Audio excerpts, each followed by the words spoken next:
आने वाले टाइम में बम्पर भर्तियां होने जा रही हैं। अभ्यर्थियों को किस तरह का मैसेज देंगे, किन बातों का ध्यान रखना है, फर्जीवाड़े से कैसे बचना है, क्योंकि इतनी लगाम लगाने के बाद भी कहीं ना कहीं अभ्यर्थी के मन में रहता है कि यार कुछ हो जाए जुगाड़।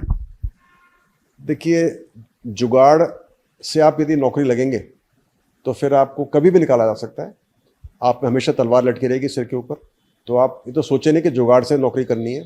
आप तो अपने खुद की मेहनत से आप नौकरी करें, और उसके लिए आपको सबसे पहले तो एक सही जगह पर एडमिशन लेना चाहिए।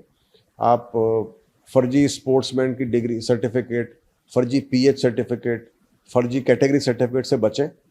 अपनी जो कैटेगरी है उसी के अंदर आप अपना फॉर्म भरें और खुद की मेहनत करें, कोचिंग करें। कोई दिक्कत नहीं, मैं कोचिंग के खिलाफ नहीं हूँ, लेकिन कोचिंग सही जगह करें जहाँ पर कि सिर्फ आपको रटाया नहीं जाता हो, जहाँ पर आपको समझाया जाता हो, जहाँ पर आपको आपकी समझ बढ़े, और जहाँ पर उसको टेक्निकल तरीके से आपको पढ़ाया जाता हो।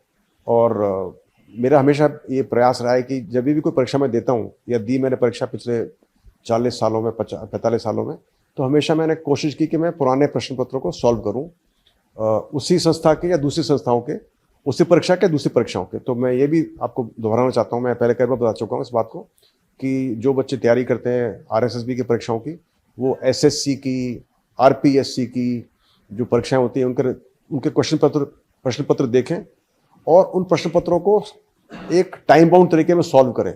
ऐसे मान लें कि आप परीक्षा दे रहे हैं, और उस समय आप कोई किताबों को ना देखें, उस समय आप कोई नोट्स ना देखें, उस समय गूगल पे ना जाएं, अपने दिमाग लगाकर उस प्रश्न पत्रों को सॉल्व करें। और ये ध्यान रख लें कि आप गलत क्वेश्चन करोगे तो आपका नेगेटिव मार्किंग होगी। उसके बाद फिर आप उसके प्रश्न पत्र के जो आंसर है वो चेक करें, जो भी आपके पास की है या जो भी तरीका है, और फिर देखें आपके कितने मार्क्स हो रहे हैं। यदि आप इस तरीका को अपनाओगे और आप बार बार प्रयास करोगे, तो मुझे 100% श्योर है कि आप अपना स्कोर इंप्रूव करोगे, और आपको इतना इंप्रूव करना है कि आप मेरिट में आ सको।